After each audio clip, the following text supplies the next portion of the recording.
We're live. Welcome back to the Loopcast. Today you got Tom and Josh. The Loopcast is brought to you by The Loop, every American Catholic's favorite morning newsletter. Of course, got a happy Friday show for you. Welcome everyone joining here live in the chat, Monday, Wednesday, Friday, 11 a.m. Eastern time. How are we feeling today, Josh? Feeling fantastic. Feeling fantastic. Okay, so the stories we got today, actually had somebody email in about the Boston Parish situation, say, hey, the story is not over.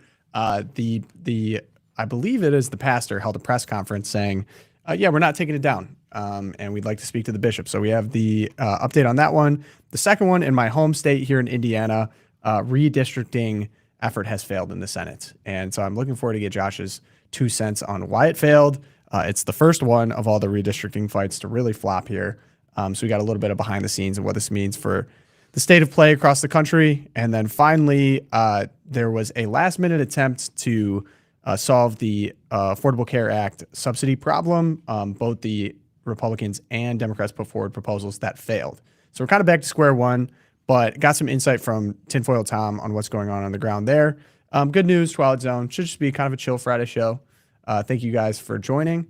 And if you want to help us out, go ahead and subscribe over on YouTube. We had a good episode of The Deep. If you're missing Erica today, great episode of The Deep. She put up yesterday about that viral $140,000 is the new poverty article and how some people maybe missed the point. So if without further ado, Josh, ready to dive in? Let's go. Let's do it. Okay, I saw this in the Loop this morning. Let me share. Sure. We have that viral. So for those who are curious what this was, it was a nativity display in a Boston parish. And in place of Jesus in the manger, it has ICE was here in big quotes. That's not all it had. It had a phone number.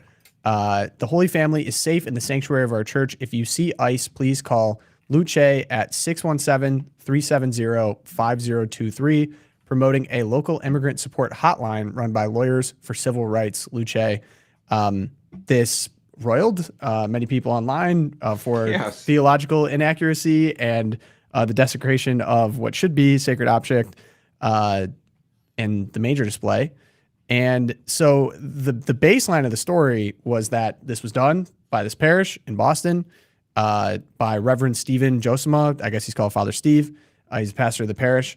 And they got a message from the bishop. And so the bishop no longer is Sean O'Malley, in which I was looking into the background of this church. This isn't the first, this isn't an isolated incident, let's say, for St. Susanna's over in Boston. They have a history of incorporating social justice themes into its outdoor nativity displays during Advent under the previous Archbishop, now Cardinal Sean O'Malley, who was more tolerant of such activism. Past examples include 2018, baby Jesus depicted in a cage to protect family separations at the U.S.-Mexico border.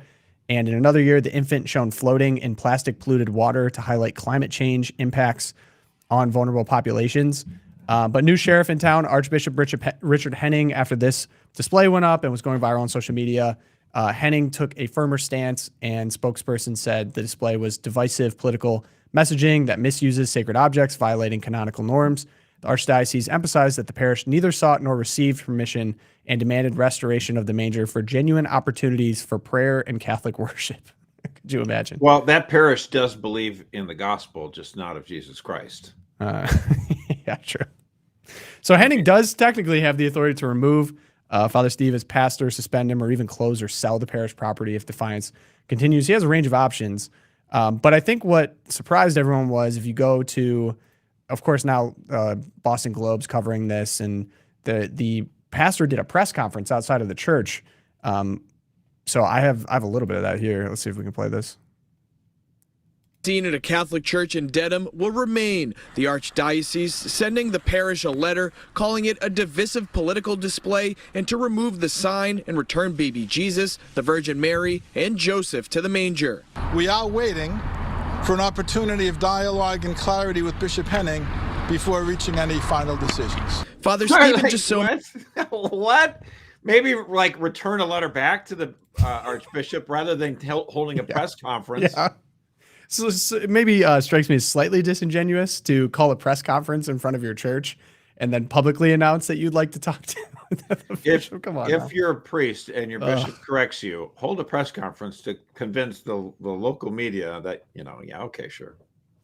So, I mean, where do you see this? Gospel, Matthew. Okay, so, but briefly, like, where do you actually see this going? Like, I'm trying to think of the last time that obvious disobedience is happening. I do think the priest will eventually just, because we're going to get close to Christmas, and he'll put it back in, and he'll just say, well, I feel like, we raised awareness and we brought a lot of important, news to this issue, but I understand the diocese's concerns, and, so he'll be able to counter it as a win. And then he'll also just say, and, I remind everyone just to make sure to call this number if you ever, if you're in this country illegally and you want to thwart the authorities. Boy, it'd be nice if instead of, look, I get the concern that a lot of, Catholic charities have done. We're like, well, these are people, we need to provide them with food and housing and that kind of stuff. But at this point, why don't we have our charities cooperate with federal law enforcement officials and get these people safely back to the country of their origin, rather than just having millions upon millions of people in this country illegally? And the fact is, we've had now about 2 million people in this country this year alone, since Donald Trump took office, who have returned to their country of origin. And what that has done is had a direct effect on making housing more affordable. Like, rents have gone down all across the country because there's more inventory. Suddenly there's more rooms to rent. And it's going to have that effect. Finally, housing prices went down over the last month. Because that usually takes a little bit longer of a little bit more of a lag time, and so look, again, not to take the defense of the boomers all the time, maybe the biggest problem with the housing crisis was that we had 10 million people in our country illegally. Well, that's certainly, and again, undeniably a part of it. These people were, if the illegal immigrants in this country were generating a ton of wealth, then we might be like, well, it's a cost benefit analysis. We have to see whether or not it would be worth kicking them out. But like in my native state of Minnesota, you have 81% of the Somalians who are on government assistance. It's like, yeah, that sounds like a terrible idea. That sounds like they're total moochers. And then they elect people like Ilhan Omar to the Congress to represent the city I was born in. And she is an absolute nutcase who hates the country. It's like, if you hate our country so much and you think Somalia is so wonderful, you could always go back. Yeah. It reminds me of the, remember that story the New York Times did? I'll let you go that story just 1 second, but I can't imagine. It's like, oh, Josh, you're so racist. You hate outside. No, I don't. I'm just like, I couldn't imagine if I moved to Korea and got elected into Korea and I started bad-mouthing Korea. I just couldn't fathom that. Well, if Josh, you could have been the superintendent anymore, I would just go home. Dude, the superintendent of that Iowa school district, or was it for the entire state of Iowa, I think, was an illegal immigrant? Des Moines. Crazy. The capital, yeah. So crazy. It's like, if you hate, it's like, they rag on our country so bad, and then they're like, well, if our country's so bad, then maybe we shouldn't have millions of people come into the country then, huh? But it's like, oh, wait a minute. It's kind of like they're contradicting each other. Well, I think all of those are well established. And I think back to that New York Times story of the illegal immigrant that was that bought a Social Security number for that guy in Minnesota, right, and killed someone on accident, but still killed someone, and then obviously messed with this guy's taxes. Like, they thought that he was committing tax fraud because he was gaining income in different states. And, most sympathetic sob story of all time, but at the same time, it's like he killed someone with someone else's name and was committing fraud across the board and made this guy's life miserable in Minnesota, who he did no wrong. Like, he was just a citizen. And a big part of that story that didn't get talked about enough was that it was local churches that were aiding this guy. And people are saying, oh, my church or another church did similar displays or whatever. I guess I don't have issue with like the churches in America doing charitable work to people who need it. And again, it kind of regards the status, but it's a different thing entirely to be making politically charged messages with sacred images, kind of violating the entire point. Like the entire point of Christianity, Catholicism, and a space to worship. Two things that are wrong. You're right. There's two things that are wrong with this parish. It's one thing. I had an aunt, great aunt actually, who was a Franciscan nun, and she was in the Arizona desert, and she provided water and food to migrants that are entering the country illegally. I didn't have a problem with that. I mean, like, they're thirsty, they're hungry. Give them what they need. She probably was okay with them living in the country anyway. I would not be, but that's one thing. It's another thing to say, oh, by the way, if ICE is coming after you and you're here illegally, you should defy the authorities. You should defy law enforcement. And we, as the parish, will help you. That's wrong. Right. 100%. That's totally wrong. And number two, the worst thing, as we said before from the top, that you would decide as we are in Advent and approaching Christmas, it's more important to remove the Holy Family from a nativity scene and replace it with political posturing, with a political. I'm aghast at it. And again, this is what it drives me so crazy. It's one thing when the lefties out there take our religion and shove it in our faces and wear it like a skin, like they skin us of our. Just drives me crazy. Like they wear it like a trophy. But it's one thing when our own parishes do it. So this is very disgusting. And, we objected to this. And somebody online was like, wait a minute, Catholic vote is against Catholics voting and being involved in politics? It's like, well, no, what we're against is we're against removing the Holy Family from a nativity scene and replacing it with a political posturing, and certainly one that would defy our laws. It's absolutely disgusting. Yep. Okay, on to the redistricting fight. Went down in my home state at the Capitol in Indianapolis overnight. Indiana Senate rejects GOP-backed redistricting plan after weeks of debate. Now, there's multiple layers to this because, redistricting, gerrymandering, I think we need to start up top. Like, what is that? Why is it all happening now? So, Josh, if you could just give a brief explainer on what is redistricting? Why are we doing it now? And why are we in this fight? So every 10 years we have a census, which is why, by the way, Mary and Joseph went all the way to, Bethlehem, right? The census, right? Right. So we have censuses too in the United States. We do them every 10 years and we count all the people that are in the states. And unfortunately, because of bad court decisions, we include illegal immigrants in those numbers, which is why California and New York have more representatives in Congress than other states because they have illegals in their states. Just a crime. But anyway, every 10 years, we count the number of people in the country. And because we haven't changed the number of seats in the Congress, in the House, it used to go up every decade. But then in the 1910s, we stopped it at 435. And we said no more. We cap it at 435, which is, I think, stupid. Because what it means is that every one of our congressmen in the House represents larger and larger people. So now it's like 900,000 people for every congressman. So then we do the census every 10 years. Then we figure out, okay, here's where the states have the populations. And then there's a formula that is used on how to, give each state their representatives. Okay, so once that happens, like some states might lose a seat, and then the population inside of a state might shift. People leave, other people come in. So every 10 years, state lawmakers have to, they have to redraw the lines because, you might have fewer seats, you might have more seats. You might have a bunch of people move into the city, or maybe they move to the country. So you have to draw these lines, and each of these districts have to have about the same number of people. I mean, it can't be wildly off. In other words, pretty much all the same number.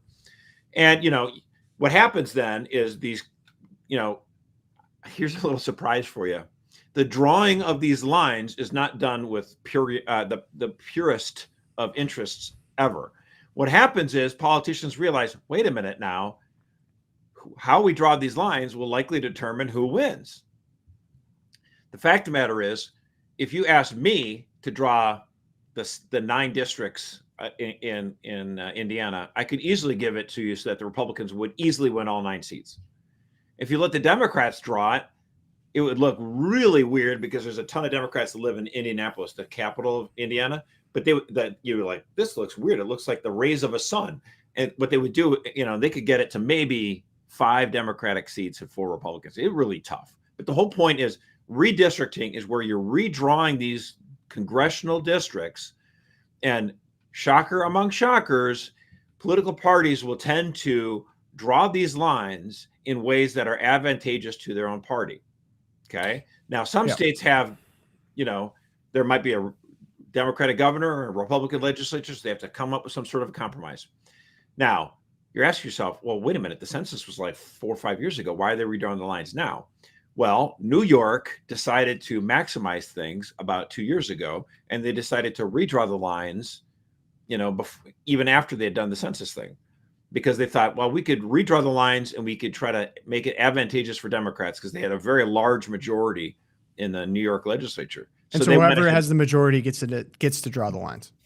Yeah, I mean, they got to draw the line somewhere. Now, some states have passed constitutional amendments, like California, which says we'll have a commission that will draw the lines so that it's out of the hands of politicians and it's not Sure. corrupted. Well, of course, that's a joke because one of the Republicans in the commission in California was from Berkeley and a lifelong supporter and donor to Planned Parenthood. Some Republican that person would be. Yeah. But again, what happened is New York kind of started this wave about 2 years ago, and then Texas is like, we got to answer this. So Texas redrawed their lines earlier this year. And by redrawing the lines, because there's about, there's, I think, 33 or 34 congressional seats in Texas. So what they did is they redraw the lines so that Republicans will almost surely win 5 more House seats just out of Texas because they redrew these lines. Jasmine Crockett, she's super liberal out of Houston. They redrew her lines, so now she's got no real chance of winning election again. That's why she's running for the Senate seat in Texas. Mm-hmm. Okay, so Texas does this. California responds. They said, we're going to scrap the commission for 4 years, and we're just going to draw the line that the legislatures want. We got to respond to Texas. So they do that. They voted on that in November, and they approved it. So now Democrats are going to probably pick up like another 3 seats in California. So you've got this game where states are kind of ratcheting it up. And so Republicans say in Indiana, we got to do it. We have right now it's 7-2 Republican advantage in Indiana, but we could easily draw this map. So it's 9-0 and we could pick up 2 more seats for the Republican Party. And now here's the thing. Indiana is like Kansas. There's several states like this where on paper you look at it and the Republican presidential candidate might win it by 15 points or something like that. The legislature is always Republican. The governor is almost always Republican. And you're like, oh, it's a really rock-ribbed, solid conservative state. That's because of the Republicans in a state like that, even though there's 60% of the people are Republican, half of them are squishes. Kansas is huge on this, tons of squishes. And there's also tons of squishes or rhinos or whatever in Indiana. Okay, so the President Trump and Vice President Vance hammer the Republicans in Indiana. You got to pass a redistricting thing, redraw these lines so we can win. I mean, it's a very red state. Let's win. We could easily have 9 Republicans instead of just 7. The state house says yes, and they voted to redraw the lines. And then it goes over to the state Senate, and the fight was going on for the last few weeks, and it was getting kind of ugly. And my friend told me that it was going to pass. I said, I don't think so. But at the end, yesterday afternoon, Republicans in the state Senate rejected this opportunity to redistrict. You can't blame the Democrats on this one. Republicans in Indiana said, no, we don't want to change the lines midway through the decade.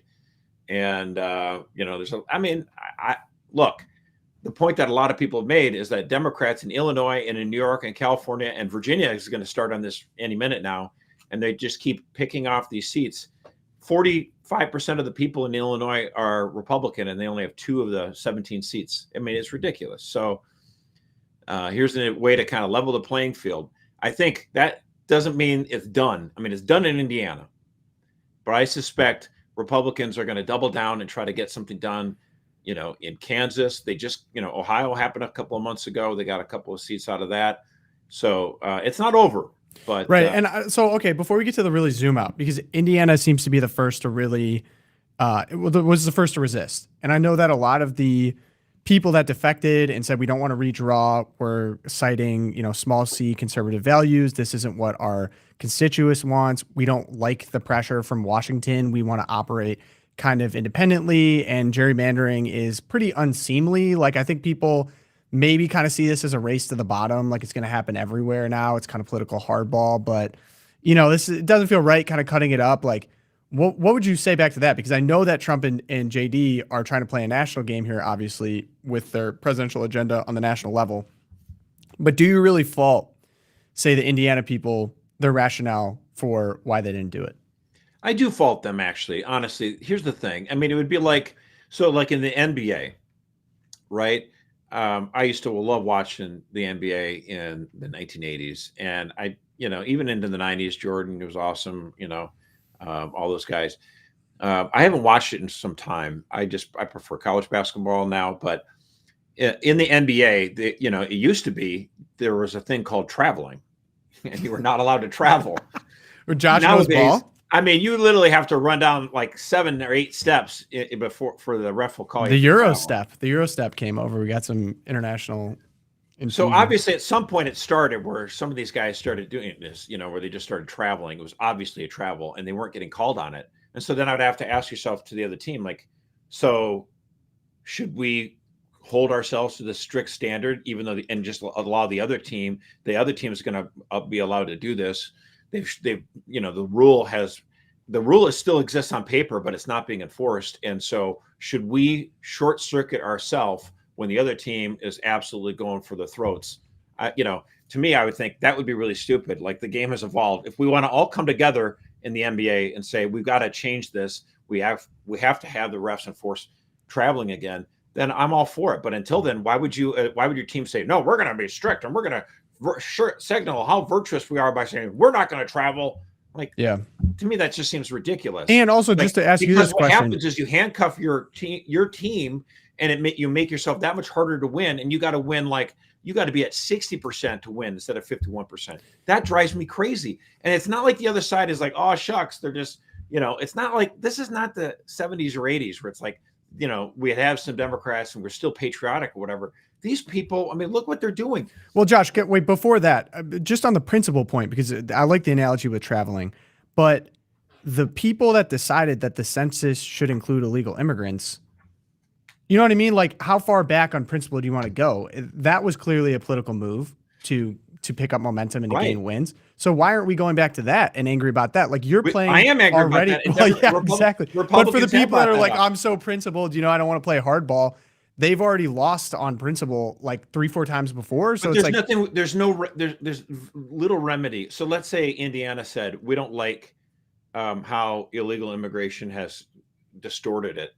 Well, what that means is that there's certain states that lost, like Michigan, my state of Michigan lost a congressional seat last time. It was probably because states like California and New York received a seat because of illegal immigration. So what's the remedy? I mean, we need to fix this on a federal level, but what you can do on the state level is you can draw the lines.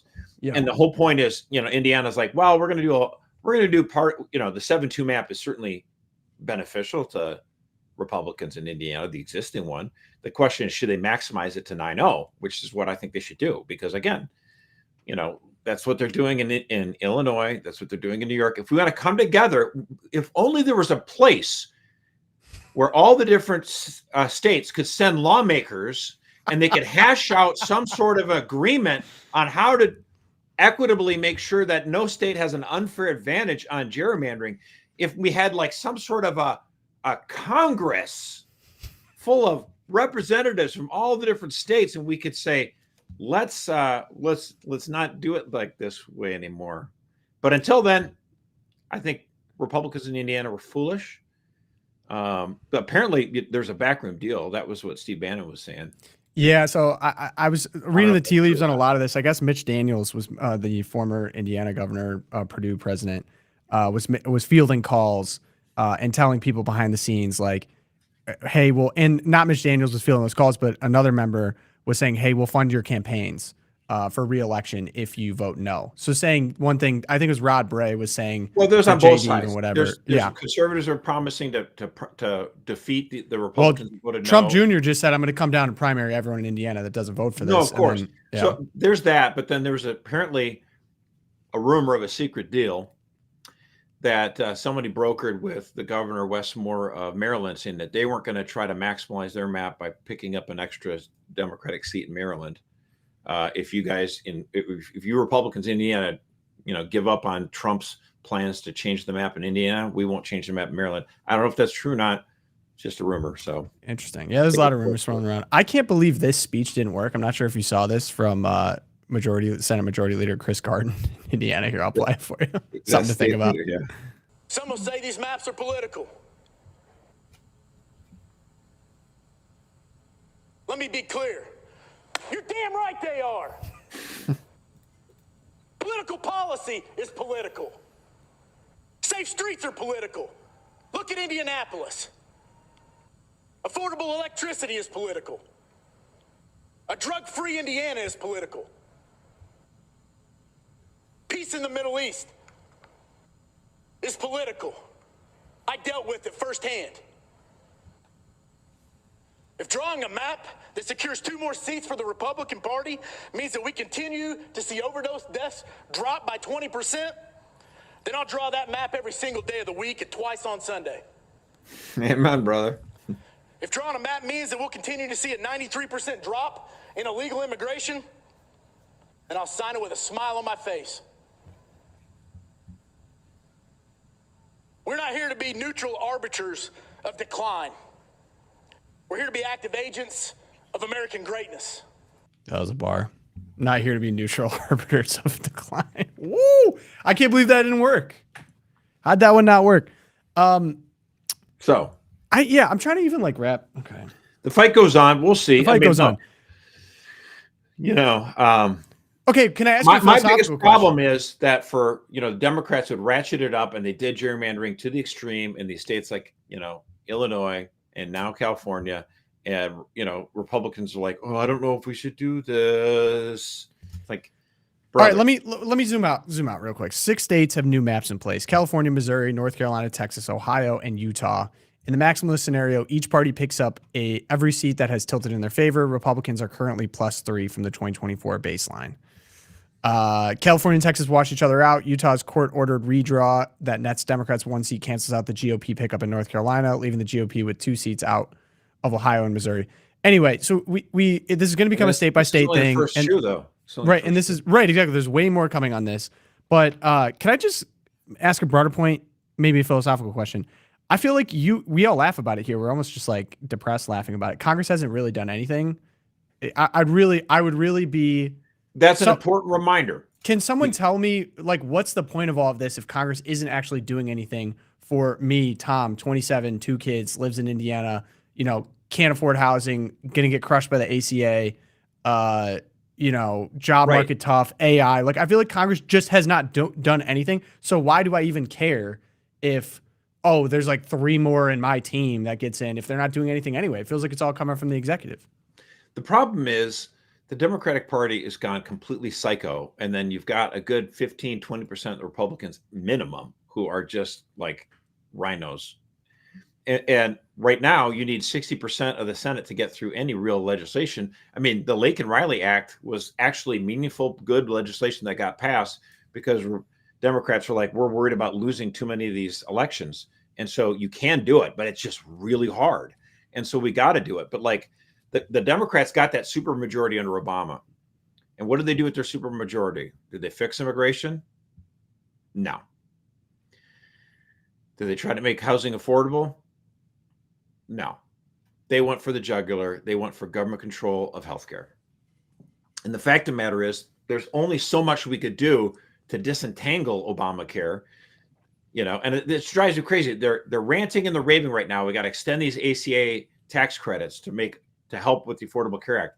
If your legislation, your signature legislation of the 21st century, the Affordable Care Act, if you didn't actually make things affordable, if it made things affordable, why would you need subsidies to keep it going? Like, remember our insurance premiums were going to go down $2,000 a year? Yeah, but Josh, you're not making a convincing argument for why we should want more. Why should we ever want a supermajority in Congress if when you do get it, they do something really terrible? Well, the Democrats did something super terrible. The problem is they got that supermajority and they put in policies that were terrible. And now for us to disentangle them, we've elected a Republican House, Republican Senate, Republican president, but Democrats filibuster everything. So we can't, you basically need a supermajority to get any meaningful legislation done. Unfortunately, you need that you need 60 votes in the Senate. And so all you can really do is executive orders. And thankfully, so you're saying Congress hasn't done anything. I mean, yes, correct. It's not going to do anything for a long time because this is the system we have in place. And the question is whether or not the Democrats are able to get that stuff done through legislation, but we can't unwind all of it with executive orders or court orders. Like, it's just really hard. And so unless we get rid of the filibuster, and there's dangers to getting rid of the filibuster. I would not get rid of the filibuster right now, because I know Trump's talked about that. Like, we can't get anything done. Like, look, you have 53 senators, 53 Republicans in the Senate. Okay. That's kind of a slim majority. Remember, you've got John Custis out of Utah, who replaced Mitt Romney as the total rhino out of Utah. Then you've got those, Alaska and Maine, Republican women were pretty liberal. Like, you think you're going to get meaningful legislation passed in the Senate with 53 Republicans? Like, dude, you need like 55, 56 before you really do anything. If you got rid of the filibuster, you get rid of the filibuster now, you're not going to pass anything anyway. And then 2 years later, Democrats roll in and they start passing legislation like crazy. So they've identified the real fight as redrawing all the maps to try to reach the supermajority status for their preferred side. But no. The redrawing the maps isn't for the supermajority. It's to try to prevent from Republicans from losing the House, because the Democrats have benefited from having additional blue seats in deep blue states because of illegal immigration is allowed to count for the maps, and because they've had a maximalist strategy on redistricting for many years that we're only catching up to right now, and it's garbage, so like, and they had the racial districts for 60 years, which if the Supreme Court ends that with a decision, hopefully in February, southern states like Tennessee and Louisiana and Mississippi are going to redistrict in a heartbeat. They're not going to be wusses like Indiana Republicans. They're going to Tennessee, Republicans will pick up another seat there. They'll pick up 2 in Louisiana or whatever it is. Okay, so I'm catching on. So you get more seats in the House, but then you still have the same problem in the Senate.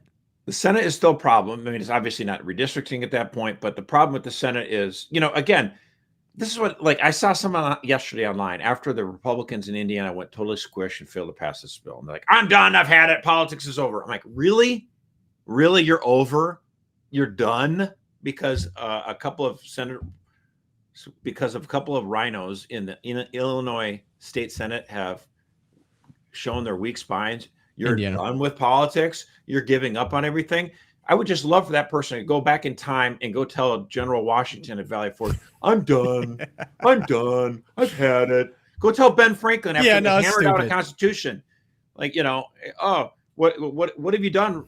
What have you wrought? He's like, a republic if you can keep it. Oh, but a couple of squishy rhinos. Like, listen, like this country was forged through blood, sweat, toil, and tears. You cannot give up so easily when a bunch of people act like rhino squishes. And to tell the younger generation, let me tell you, like, I'm not like I'm Mr. Old Man Unk here, but the fact of the matter is the story of the Republican Party for many years was rhinos, Jiminy Crickets, we've had problems with rhinos forever. Like, good Republicans you could count on that would actually fight back and try to do meaningful legislation. And people rag on me because Nixon wasn't perfect, but Nixon fought back. Ronald Reagan fought back. They were fighters. George W. Bush, I didn't never trust the Bush family. The whole Bushes, give me a break. And we had the Bush family, we had McCain, we had Romney. Like, these guys are managing the decline. These guys are the Washington Generals basketball team losing to the Globetrotters every time. Cut taxes. Even when they win, they lose. It's just a joke. Trump was like, let's actually meaningfully try to make a difference. And I just saw a map yesterday. I don't have it handy with it. Like, all the different states and the percentage increase that people are paying for electricity. And it was like, it's like a heat map, and California. Because the AI stuff, or no? Not just because you can tell me whatever the reasons why, but the cost of the electricity, right? Why is it going up double digits in states like California and New York? And why is it, it's still going up, but like not nearly that fast in the whole rest of the country? It's like, look at the map and tell me which party, is a problem for energy affordability. It's the Democrats. The Democrats have made healthcare unaffordable. They made energy unaffordable. They made cars unaffordable. They made houses unaffordable. They've been doing it. They've been making our lives miserable. And it's, again, does this make me a sycophant? Does this make me an absolute cheerleader for the Republican Party? No. The Republican Party makes lots of mistakes, but the Democratic Party has gone full on psycho. And I wish we had two parties that would fight to make energy affordable, that would try to fight to protect unborn children, that would protect our children from being taught, radical sex ideology crap in schools. But and a party that would say, what can we do to actually make health insurance more affordable so more people can get it, rather than just do a buyout? Because the Obamacare, that was just a buyout for the health insurance companies. They said to the health insurance companies, we want to throw a bunch of sick people into the system. Yeah, let's hold on that, because I have that for C block. But listen, drives me crazy. There's this theory out there that the solution to this is to elect representatives based on a lottery system. Hear me out. The lottery for president, lottery for vice, lottery for everything, lottery for the people that represent you, because they don't want to be there. It's like, what's the worst thing that could happen? We get bad representatives.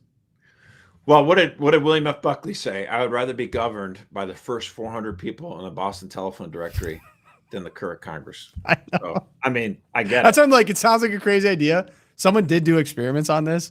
It is a fascinating thought. But when it gets bad, I'm like, why not just draw a lottery? Like, imagine you're a bus driver and now has to go be the governor of Indiana, and it's just like, I just want to get out of here, dude. I just want to go back home. But what if we had a House of Representatives that was actually not 435, but had 2,500 members? Yes, this is your marquee theory that we just need more representatives. Yes, you would have it more representative of the actual people, and you'd be able to, you'd know who your representative was. It'd be harder to buy people off. True. More accountability. You'd see them in the grocery store and stuff. Hopefully. Okay, good news. Josh, you're up first. Okay, so this good news has some, negative tinge on it, because I'm not perfect. I'm always kind of, you do always do this, yeah. But I want to give major kudos to Transportation Secretary Sean Duffy, good Catholic man, by the way, great family. Who has? Did you see the pull-ups in the airport? He's ripping pull-ups in the airport. I mean, he's in great shape. He is in good shape. Yeah. He won competitions on log rolling. Really? Oh yeah, dude, the guy's awesome. That's cool. Yeah, I mean, that's wears the flannel and everything. It's just perfect, That's chill. Handsome devil too. Gosh, beautiful family. Well, was he on was it Wife Swap or something like that? He was on. No. He was on MTV Road Rules or whatever it is. Something like, yeah, it was on some. Yeah. It was not a Wife Swap. Okay. Rachel called me up. What was that you said? I didn't say it. I knew he was on some type of reality TV. Sorry about that. But go ahead. No, but anyway, so his, under his direction at Transportation, the Department of Transportation, they have removed 9,500 truck drivers off of our roads because they fail to speak English. Can you believe this?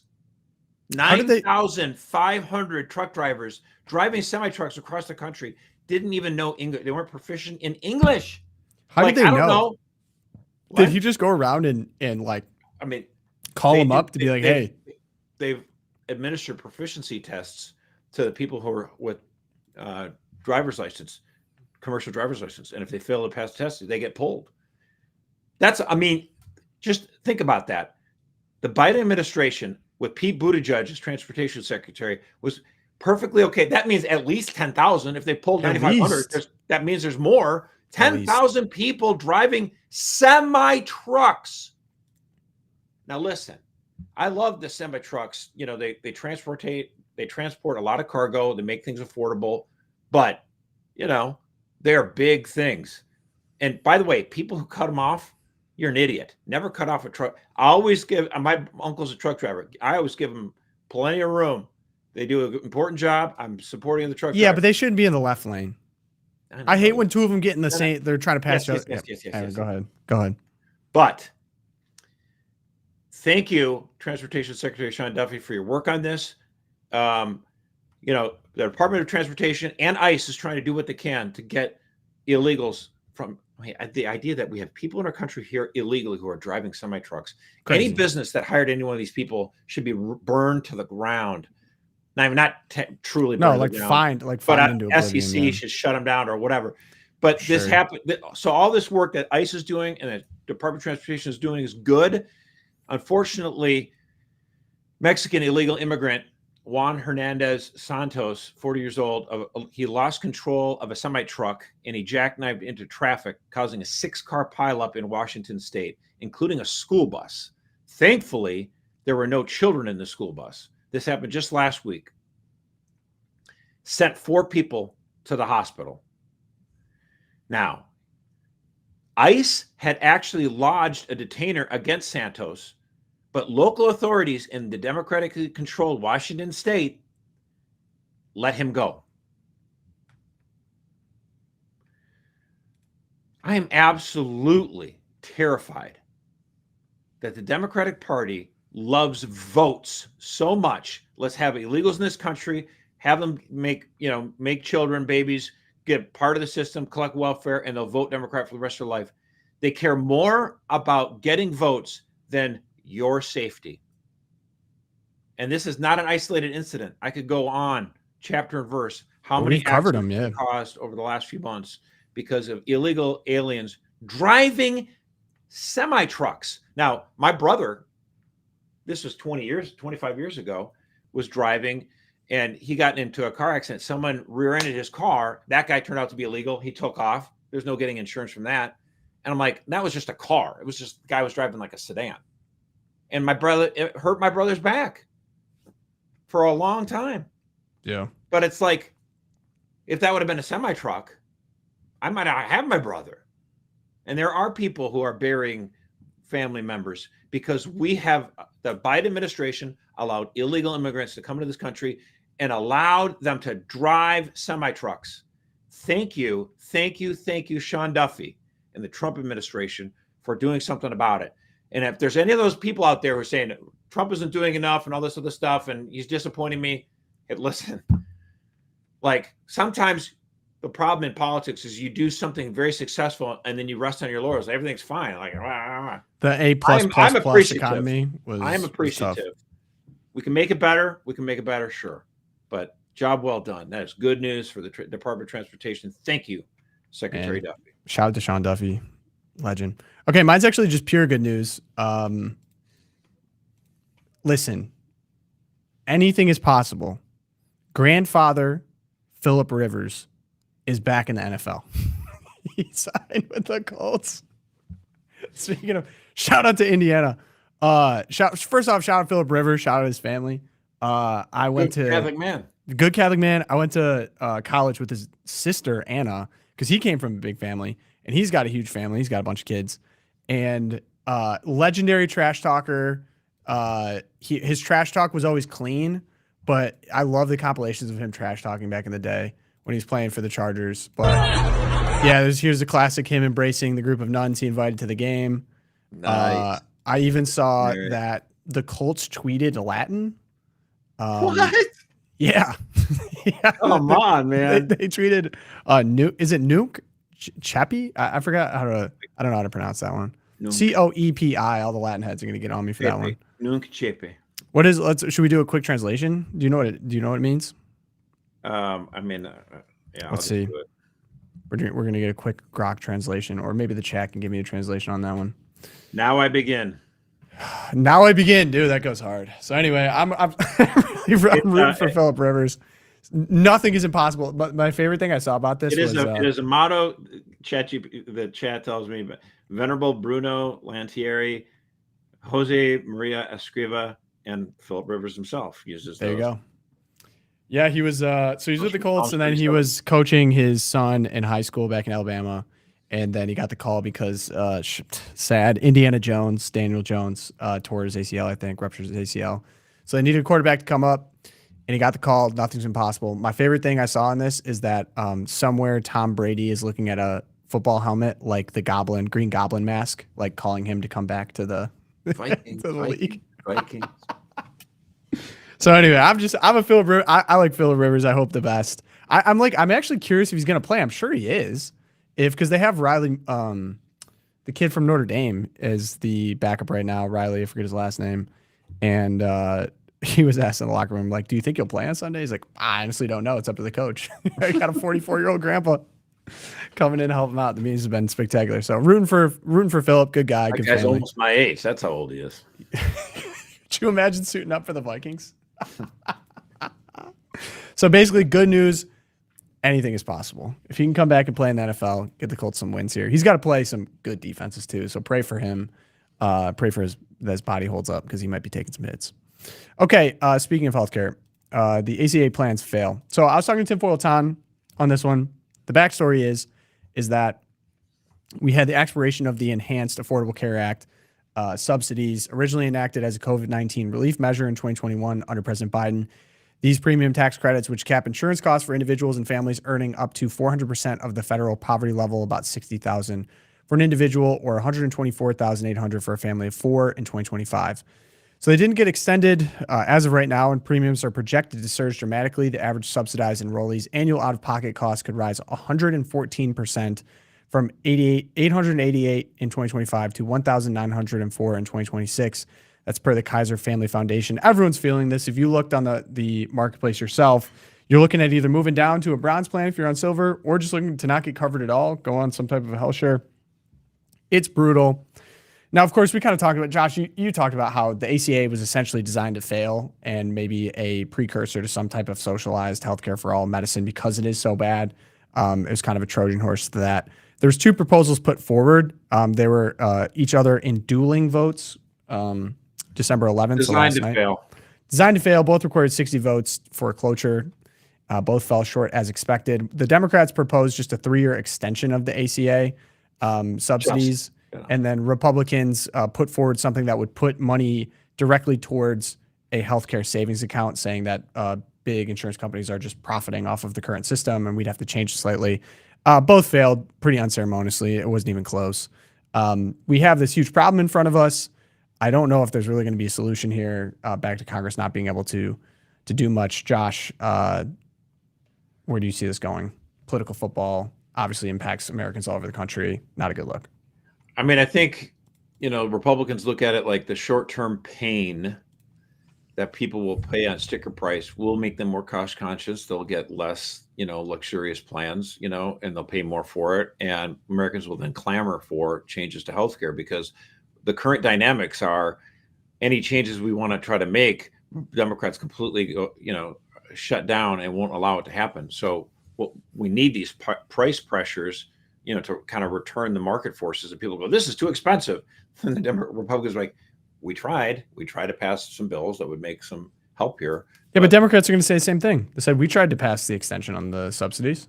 And it's but I mean, it's now just it sounds like it's talk, and then when people actually start paying the higher prices and feeling the pain, and the Republicans say this is directly what the problem with, the so-called Affordable Care Act. So it's going to be. I think this is going to be a continual fight.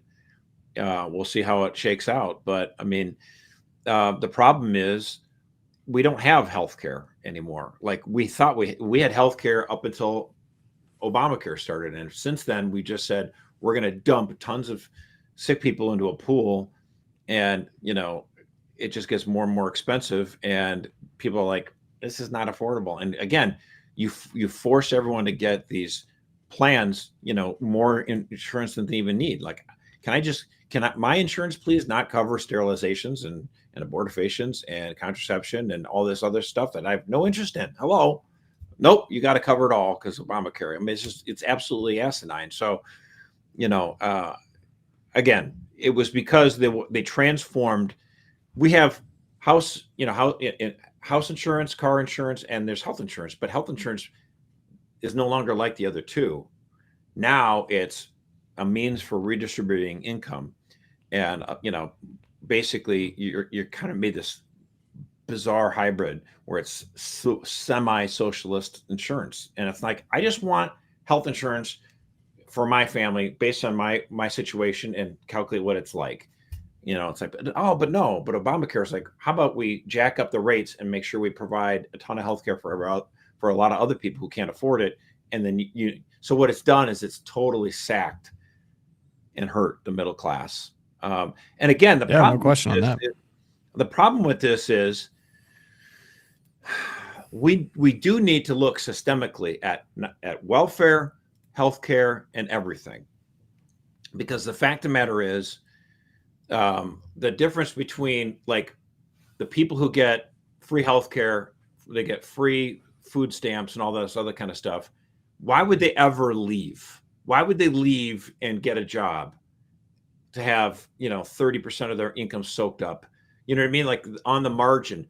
So that is the state of play, by the way. If you make 40K or under, there's no incentive for you to get above that. And then Yeah, I mean, if you do get you know, above like that, what? then you're punished. Why would you leave food stamps and healthcare unless there's some sort of shame in being a well-bodied person doing it? But there is, that shame's gone. So why would you not collect welfare and free housing and free everything, or get an entry-level job where, you know, you're making $17 an hour and the government taxes you at, you know, all this stuff, and you're like, now I have to pay for my rent and I got to pay for my everything, and it's like, so again, the problem was, you know, like, well, we don't want people to starve, or we want to help people get into homes and all this other kind of stuff.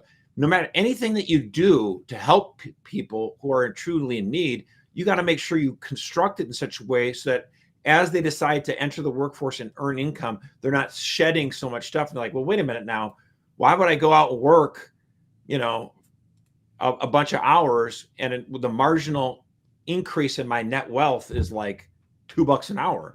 Then it's stupid. So, but again, I almost like, well, let's see, we can even sideline this conversation. The last episode of The Deep we did was on that viral piece about the 140,000 poverty line. And of course, what was annoying about that was used as the hook. And he essentially used the math and the philosophy that was used to calculate the poverty line statistic. It was either in the 60s or 70s. And he just applied that same math to what's going on now. And if you were to use that math, you would get $140,000 or somewhere in that ballpark. And everyone just freaked out about that. Like, is that actually poor? No, it's not actually poor, yada, yada. It's missing the entire point. The problem is between $40,000 and $100,000, we have this valley of death, as it's known, where you're actually disincentivized. You broke the fundamental promise of the American dream. If you work harder, you're going to be rewarded for that work, and you'll be able to move ahead. But what happens is we have such a strong social safety net that if you are making $40,000 and you move up to, say, $60,000, you're losing benefits. You lose SNAP, you lose free healthcare, you lose a childcare subsidy. And the further up that ladder you move towards $100,000, you lose all of those. So you just end up in a wash anyway. So it disincentivizes people to actually work harder, make more money. Is recalculate that so that as you're earning more dollars, you're earning much more than you're having to give away. So that people go, I want to go work, because right now they're not wanting to work, you know. And in fact, I would love a system where we said, actually, charity should be done by local organizations, you know, because I mean, government has screwed this up. Government has terribly screwed this up. And the fact is, we had a system where, you know, like, billionaires are so interested in philanthropy. So Mrs. Jeff Bezos now, Mackenzie, you know, Scott, whatever her name is now, she's got billions of dollars she has nothing to do with. Like, why don't you help the poor people that are living in the streets of Seattle? You know, why don't you do that? Like, all these captains of industry that have so much more money coming out of their ears, you could do a better job of providing housing, food for people. Like this, the government is just designed to screw it up, and it sucks. But if it's private philanthropy, the people who give those millions of dollars for this charity or that charity, they usually ask questions like, okay, show me that this is actually going to work. But politicians are different. They don't care. They said, I voted for a bill that's going to help people. Lottery system. And it's like, there's no accountability. Josh, the main problem is like that is one of them. If our current system does not encourage people to get married, to have children, to own a house, and to advance in industry in their career, we are not going to have a country very soon. We're not going to have enough kids to replace ourselves. The incentives to work and to innovate are going to disappear. And you can blame whatever you want, like whatever you want. I think people often too often blame the people that are poor or disadvantaged or whatever, because they're in the same system of incentives that everyone else is. So it's not that they're inherently lazy. It's that they look at the calculus and say, well, this doesn't benefit me at all, and I'm not going to do it. And that's bad. And then there's also, you know, we don't have a capital gains tax right now. We have people that make billions and billions of dollars that basically pay nothing in taxes because they make all their money through stocks. That's an issue to me too. So there's multiple solutions to this, but the reality is, if we're not ordering all of that towards zero. What I just said, I mean, it's not zero. Capital gains tax is some rates are zero, but others are 15 and 20%. Right. We incentivize very, very wealthy. We've talked about that before, though, how we could switch so that I would like to have labor taxed lower Yes. And capital tax higher. I mean, I don't think anyone would mount a serious argument that capital doesn't have many advantages over labor right now. I don't think you would. No, at least in the tax code, certainly not. Yeah, I've said this. Yeah. So I think the problem is that we don't have an ideal that we're working towards because we haven't stated said ideal. And I think it'd be very simple if you stated it like I stated it, and that would then tax policy would follow, then business policy would follow. Like think about how stressful it is right now for someone that wants to have another child, or a child in general. It's like a luxury good, or you would only do it because you religiously are convicted to do so. Because look at the insurance situation. Like if you don't have good business insurance, like you're about to go up 100%, and having a child is expensive. So it's like, unless we really start to reorder, we're gonna have a huge problem. I look at places like China. I look at places that are just not going to replace themselves. And that I think is the real tragedy. But I honestly don't even know the way through this. Our Congress is not, it's not helping. Let's run to Twilight Zone now. Josh, you're up first. All right. So Ezra Klein is this lefty. He's a lefty writer. Now he's got his podcast on with the New York Times. And I just fundamentally, it's like people again, it's just almost like be better at lying. I mean, like they lie to your face so amazing. It's like, what do the kids call it? Gaslighting. Like you make you feel like you're the one that's insane and crazy when they are. Yeah. This is what Ezra Klein tweeted out. This is literally what he said. Should we watch the clip? You can hold on the clip, but let's read what he says above first. Okay. This is Ezra Klein. He had interviewed Governor Gavin Newsom of California. And to introduce this clip, this is what Ezra Klein says. Trump often lies about Democrats giving health care to undocumented immigrants. Next sentence, Ezra Klein says, in California, Newsom actually did it and defends it. Okay, so that means Trump isn't lying. I mean, the leader of the largest state in the entire union gives money in budgets he signs. He gives money to illegal aliens to purchase health care. And by the way, that health care is subsidized by federal tax dollars. So it does matter. We do pay money to California so they can give free health care to illegal immigrants. So Trump is not lying. I mean, it just drives me crazy. Trump lies about this. Oh, by the way, we actually do it in California. And isn't it great? Are you aware of the cycle, right? Yes. The circle is like, it's not happening. Then it goes to, it is happening. And then, or it's not happening. It should happen. It's totally happening. And it's good that it's happening is the full circle. Yes, it does drive me crazy. Yes, it's not happening. It's a right-wing conspiracy. Oh, it might be happening. It is happening, and it's good. And it's good that it's happening. Yeah. So again, this is what I'm trying to say. Like, how can we have a politics in this country when one half of the political establishment, the Democrats, are completely psycho? Like, just this. I mean, every episode we talk about. I don't want this to be the case. I don't want it to be like Trump's lying about this. Doesn't happen. Oh, by the way, it does happen. Like, how do you get away? And then that they would have 10,000 people illegals driving semi-trucks, and they don't even speak English. This is the Democratic Party. And then our law enforcement officials were actually trying to, like, hey, we're trying to track down this illegal alien. And no, Democrats like, no, we're not going to cooperate with you, so that he can get in a car accident with 6 cars. That's the Democratic Party. So, I say this a million times. I was going to say, because I could follow up with a lot of lies have been fed this year from the Republican Party. Am I a cheerleader for the Republican Party? No, but I'm not ever going to vote for a party that allows 10,000 people to drive semi-trucks who are illegal aliens who don't speak English.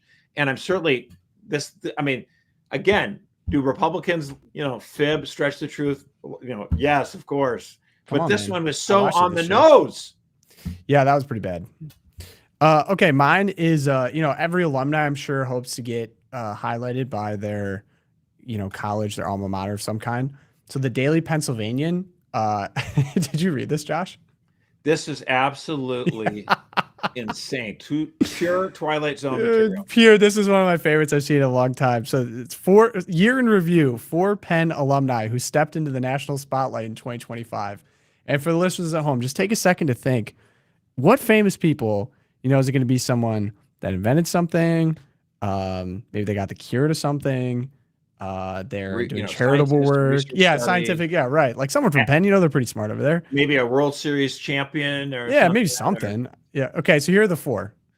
We have Donald J. Trump, President of the United States, Elon Musk, Luigi Mangione. I mean, both those are actually kind of legit, actually. Yep, Luigi Mangione. And wait, you're not just gonna slide past that one. Wait. Luigi who? And the other one cracked me up too. Charlie Javis or Yavis. I'm not sure how to pronounce. But the 2013 Wharton graduate Charlie Yavis was sentenced to just over 7 years in federal prison after being found guilty on all charges of fraud and conspiracy in J.P. Morgan Chase's $175 million acquisition of her startup Frank. Frank, a for-profit financial aid assistance program, was founded by Javis in 2016 to help students navigate the federal financial aid application program and negotiate with colleges to receive more financial aid. Got sued. Turned out she lied about how many active users she had. There was only 300,000. I'm deeply sorry. I'm asking with all my heart for forgiveness. Now she's in jail for 7 years.